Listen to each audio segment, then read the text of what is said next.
अगर आप लोग हमारे चैनल पर नए हैं तो प्लीज चैनल को सब्सक्राइब करो और ऐसी कार्टून की वीडियो देखने के लिए बेल आइकन को ऑन करो। गरीब माँ बेटियों का मिट्टी का घर और फर्नीचर।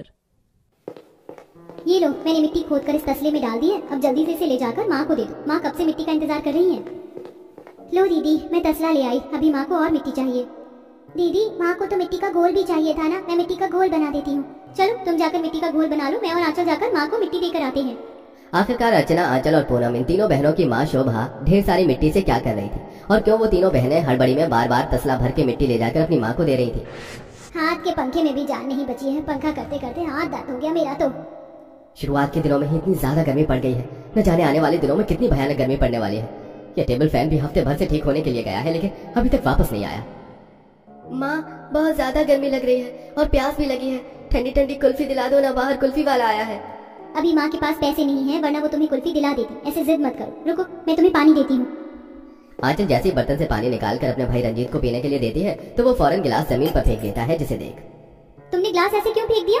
खुद इस बर्तन का पानी पीकर देख लो, कितना ज्यादा गर्म हो रहा है। इतनी गर्मी में आप मुझे गर्म पानी पिला रही हो। मैं कभी आपसे बात नहीं करूंगा। रंजीत रोता हुआ बाहर चला जाता है। वहीं घर में बैठे सभी की हालत गर्मी से काफी ज्यादा खराब हो रही थी। जहाँ तीनों बहनें गर्मी बर्दाश्त करते हुए सबके साथ बैठी थी, तो वहीं इन तीनों की माँ शोभा अपनी मालकिन राशि के घर पर झाड़ू पोछा लगा रही होती है।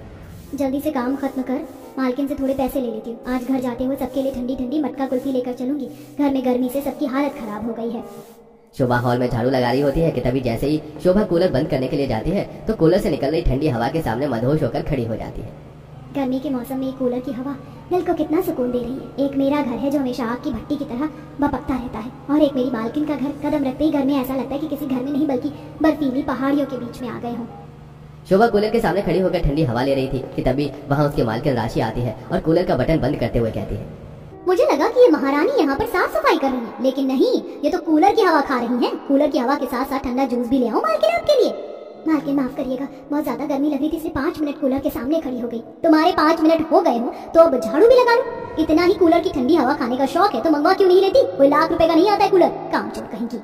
शोभा घर के कामों में लग जाती है और अपनी मालकिन से पैसे भी नहीं मांग पाती। ऐसे ही कुछ दिन गुजर जाते हैं। शोभा की सबसे छोटी बेटी पूनम 15 साल की थी, जिसके चलते वो रोज स्कूल जाया करती थी। आज पूनम के स्कूल वाले सभी बच्चों को एक म्यूजियम दिखाने के लिए ले जाते हैं। वो पूरा म्यूजियम मिट्टी का बना हुआ था। उसमें रखी हर चीज मिट्टी की बनी हुई थी। ये मिट्टी का म्यूजियम कितना ज्यादा अच्छा है ना। मुझे नहीं पता था कि मिट्टी के भी म्यूजियम होते हैं। और यहाँ कितनी ज्यादा ठंडक है। इन लोगों ने एसी भी लगा रखे हैं और हमें दिख भी नहीं रहे। तुम लोगों को जो ठंडक महसूस हो रही है ना, वो एसी की वजह से नहीं हो रही है, बल्कि इस मिट्टी के म्यूजियम की वजह से हो रही है। पुराने जमाने में जब पंखे, कूलर, एसी नहीं हुआ करते थे तो लोग इसी तरह के मिट्टी के घर में रहते थे, क्योंकि मिट्टी गर्मी के मौसम में काफी ठंडक देती है। अब तुम लोग ये चीज अपने घर में भी नोटिस करते होंगे कि मिट्टी के मटके में रखा हुआ पानी 24 घंटे तक कितना ठंडा रहता है। ठीक उसी तरह अगर हम मिट्टी के बने हुए घर या कोई जगह में होते हैं तो वो जगह भी काफी ठंडक भरी होती है। पूनम अपनी टीचर की इस बात को बड़े ध्यान से सुन रही होती है और जैसे ही घर आती है तो ये सारी बात अपनी माँ और दोनों बड़ी बहनों को बताती है, जिसे सुन बड़ी बेटी अर्चना को एक काफी अच्छा आइडिया आता है। पूनम की बात सुनकर मुझे काफी अच्छा आइडिया आया है। क्यों ना हम भी अपने परिवार के लिए एक मिट्टी का घर बनाएं। इस फूस के घर में तो हमें गर्मी से राहत मिलने से रही, अगर मिट्टी का घर बनाएंगे कम से कम राहत तो मिलेगी हमें। लेकिन अर्चना बेटा, बोलने और करने में काफी ज्यादा फर्क होता है। मिट्टी का घर बनाना इतना भी आसान नहीं है। हमें पता है इसमें बहुत मेहनत होगी, लेकिन कम से कम गर्मी से राहत तो मिलेगी। अब आप खुद देखिए कि अभी तो गर्मी को शुरू हुए ठीक से 1 महीना नहीं हुआ है और हम सबकी हालत कितनी ज्यादा खराब हो गई है। आगे जैसे जैसे महीने बढ़ेंगे तो क्या हाल होगा हमारा। हम सब हैं आपके साथ और हम आपकी खूब मदद करेंगे। अपनी तीनों बेटियों का हौसला देख अब शोभा के अंदर भी मिट्टी का घर बनाने का हौसला आ जाता है, जिसके बाद अब अगले दिन ही अपने मिट्टी के घर बनाने की तैयारी में लग जाती है। तीनों बेटियां पास की जगह से तसले भर भर के ढेर सारी मिट्टी लेकर आती है। माँ, इतनी मिट्टी काफी है या और लेकर आनी है अभी। बेटा, अभी के लिए तो इतनी काफी है। चलो अब घर बनाने में मेरी मदद करो। हम इस तरफ से घर बनाना शुरू करें। मैं सोच रही हूँ 3 कमरे बना लेते हैं। अपनी तीनों बेटियों के साथ मिलकर मिट्टी और पानी की मदद से अब धीरे धीरे अपने घर की नींव रखना शुरू करती है। तकरीबन 1 हफ्ते में शोभा अपनी 3 बेटियों की मदद से 3 कमरों वाला एक मिट्टी का घर बनाती है। अब पूनम उस मिट्टी के घर की लिपाई के लिए मिट्टी का घोल का पानी लेकर आती है। देखो माँ, मैंने बिल्कुल सही घोल बनाया है ना। इससे हम घर की लिपाई अच्छे से कर देंगे तो हमारा घर सूख जाएगा और तेज बारिश में भी इससे कोई नुकसान नहीं पहुँचेगा। मेरी छोटी सी गुड़िया रानी को तो बड़ी जानकारी है इन चीजों के बारे में। चलो घर की लिपाई करते हैं।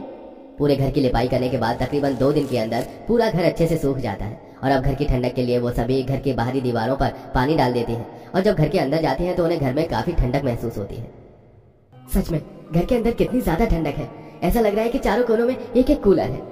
अब तो मैं आराम से घर में ही सोऊंगा, वरना रोज गर्मी से बचने के लिए आंगन में सोना पड़ता था और वहाँ मच्छरों का झुंड जीना हराम कर देता था। बाहर चाहे कितनी भी गर्मी क्यों ना हो, लेकिन इन लोगों के घर के अंदर हमेशा ठंडक ही रहती। मिट्टी का घर बनाने के साथ साथ सभी लोग जुगाड़ करके सबके सोने के लिए एक मिट्टी का बिस्तर और मेहमानों के लिए मिट्टी की कुर्सी भी बनाते हैं। अरे ये मिट्टी का बिस्तर कितना ज्यादा ठंडक भरा है ना, ऐसा लग रहा है कि मैं बिस्तर पर नहीं बल्कि बर्फ की सिल्ली पर सो रहा हूँ। कितना मजा आ रहा है इस पर सोकर। घर के साथ साथ हमने थोड़ा बहुत फर्नीचर का सामान भी बना दिया है। मैं तो सोच रही हूँ कि हम थोड़े बहुत मिट्टी के बर्तन भी बना देते हैं। मिट्टी के बर्तन में बना हुआ खाना खाने में भी काफी ज्यादा स्वादिष्ट लगता है। घर और फर्नीचर का सामान बनाकर उन सभी को काफी ज्यादा राहत मिली थी। खाने से लेकर सोने तक अब उन सबको आराम ही आराम था। और अब तो तीनों बेटियां सारे काम खत्म कर मिट्टी के गुड्डा गुड़िया, खाट, खेल खिलौने, छोटे छोटे बच्चों के खेलने के लिए घर, साइकिल जैसी चीज बनाती हैं, जिसकी बिक्री काफी आराम से होती है। ये मिट्टी के बर्तन कितने सुंदर है ना। मिट्टी की हांडी, प्लेट, कटोरी, इन सबको जब मैं अपने किचन में रखूंगी तो मैं सोच रही हूँ मिट्टी के बर्तनों में ही खाना खाएगा। देखो ना ये मिट्टी की गुड़िया कितनी सुंदर है, मुझे ये गुड़िया दिलाओ ना, मुझे गुड़िया लेनी है। उस बच्ची को जिद करता देख अर्चना उसे वो मिट्टी की गुड़िया दे देती है, जिसे लेकर वो बच्ची काफी खुश होती है। वहीं जब आस पड़ोस के लोग जो अपने बड़े बड़े घरों में एसी और कूलर की ठंडी हवा में भी इस गर्मी से काफी परेशान हो रहे थे, वो वहीं कड़ाके की गर्मी में भी पूरा परिवार अपनी मिट्टी के घर में काफी ज्यादा खुश था। तुम्हारा ठीक है, बिना पैसे खर्च करे मिट्टी का घर बना लियो और आराम से ठंडक में रह रही हो। हमें देखो, पहले जब ऐसी गर्मी नहीं रुकी तो हमने एसी लगवा लिया, इतने पैसे खर्च कर लिए, लेकिन अभी भी गर्मी से राहत नहीं मिली। ऊपर से ये बिजली के दफ्तर वाले आए दिन बिजली काट देते हैं। गर्मी से हालत खराब हो गई हमारी। तो आप भी मिट्टी का घर बनवा लीजिए। हमारा तो पहले से ही घर बना हुआ है, भला हम मिट्टी का घर बनाकर क्या करेंगे? अरे आंटी, माँ का मतलब है कि आप अपने घर के सामने एक छोटा सा मिट्टी का घर बना लीजिए। जब जब लाइट चली जाएगी तो आराम से मिट्टी के घर में रहना, और कभी कभी तो लाइट होने के बावजूद भी जाकर रहना। इससे आपके बिजली के पैसे बचेंगे और गर्मी से राहत भी मिलेगी। और चल बेटा, ये तो काफी अच्छा आइडिया बताया है तुमने हमें। अब तो मैं भी इनसे कहकर एक मिट्टी का घर बनवा लेती हूँ। आखिरकार बिना पैसे खर्च करे थोड़ी सी मेहनत करके इस गरीब परिवार को भी गर्मी से राहत मिल जाती है। और अब इसी तरह अपने मिट्टी के घर में और मिट्टी के छोटे बड़े फर्नीचर के सामान और मिट्टी की छोटी मोटी चीजों को बेचकर पूरा परिवार हंसी खुशी रहता है।